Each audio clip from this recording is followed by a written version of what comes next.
Hello friends, welcome to my channel. இன்னைக்கு நம்ம பாதுஷா எப்படி செய்யறதுன்னு பார்க்கலாம். தீபாவளி கிட்ட வந்துடுச்சு. வீட்ல இருக்கிற பொருட்களை வச்சு நம்ம எப்படி பாதுஷா செய்யறதுன்னு பார்க்கலாம். அதிகமா செலவு ஒண்ணும் ஆகாது. இப்போ நம்ம ஒரு பாத்திரத்துல 2 கப் மாவு சேர்த்துக்கலாம். மைதா மாவு, 1 spoon baking powder, 1/4 spoon baking soda, இதெல்லாம் நம்ம மிக்ஸ் பண்ணி விட்டுக்கலாம். இப்போ 1/2 கப் நெய் உருக்கி சேர்த்துக்கலாம். நல்லா மிக்ஸ் பண்ணி விட்டுடுங்க. நெய் ரொம்ப சூடாக இருக்கணும்னு இல்லை, மிதமான சூடில் இருந்தால் போதும். இப்போ கையிலே நம்ம நல்லா பிழிஞ்சிக்கலாம். மாவு நெய்யெல்லாம் ஃபுல்லாக பிழிஞ்சிட்டு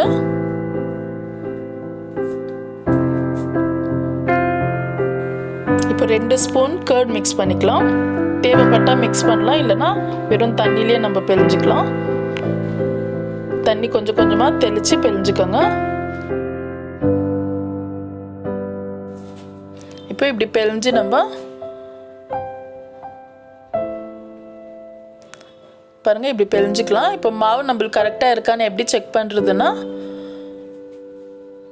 பாருங்கள், இப்படி நம்ம பிக்கும் போது நம்மளுக்கு நல்லா லேயர் லேயராக கிடைக்கும்.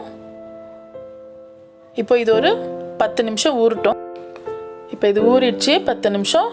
இப்போ நம்ம உருண்டை பிடிச்சிட்டு நம்ம உளுத்த வடை எப்படி ஹோல்ஸ் போடுவோம் அந்த மாதிரி நம்ம இதை பிழிஞ்சு வச்சுக்கலாம். நல்லா உள்ளங்கையில் அழுத்தம் கொடுத்து பிழிங்க, அப்போ தான் அந்த ஷேப் வரும். பாருங்கள், இப்போ நல்லா அழுத்தம் கொடுத்து பிழிஞ்சு சென்டரில் இப்படி ஒரு ஓட்டை போட்டு நம்ம சைடில் வச்சிடலாம். இந்த மாதிரி எல்லாமே நம்ம பண்ணிக்கலாம்.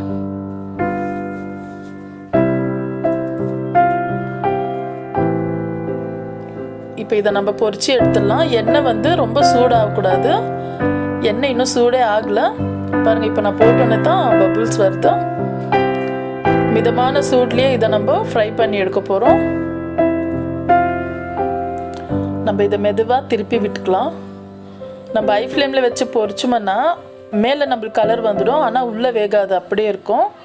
ஸோ இப்படி நம்ம மீடியம் ஃப்ளேமில் வச்சு பொரிச்சோம்னா நம்மளுக்கு உள்ளவும் வேகம், வெளியவும் நல்லா கலர் வரும். பாருங்கள், இப்படி கோல்டன் கலரில் இப்படி எடுத்துடுங்க. இப்போ உள்ளவும் வெந்திருக்கு நல்லா. பாருங்கள், நம்ம பாதுஷா அப்படியே வந்திருக்கு பாருங்கள், கடையில் விற்கிற மாதிரியே. இப்போ நம்ம பாக்கு காய்ச்சிக்கலாம். இப்போ 2 கப்பு மாவுக்கு 2 கப்பு சர்க்கரை, 1 கப்பு தண்ணி, இதை வச்சு நல்லா சர்க்கரை கறிட்டோம். இப்போ நம்ம கொஞ்சம் ஃபுட் கலர்ஸ் சேர்த்துக்கலாம். ஒரு 1/2 டீஸ்பூன் ஏலக்காய் தூள் சேர்த்துக்கலாம்.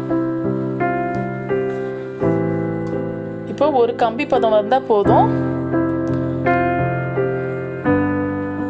பாருங்க, ஒரு கம்பி பதம் வந்திருக்கு. இப்போ நம்ம ஸ்டவ் ஆஃப் பண்ணிட்டு நம்ம பாதுஷா சேர்த்துக்கலாம்.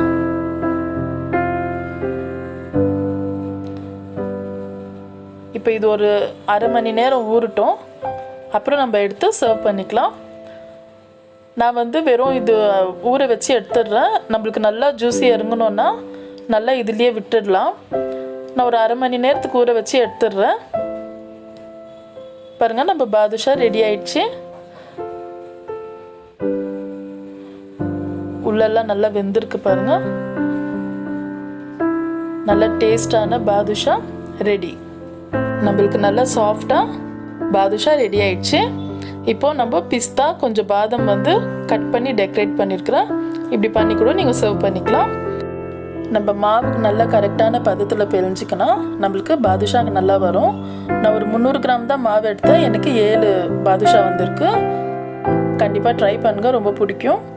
அவ்வளோதான் ஃப்ரெண்ட்ஸ். இந்த வீடியோ உங்களுக்கு பிடிச்சிருந்தா லைக் பண்ணுங்கள், ஷேர் பண்ணுங்கள், மறக்காமல் சப்ஸ்கிரைப் பண்ணுங்கள்.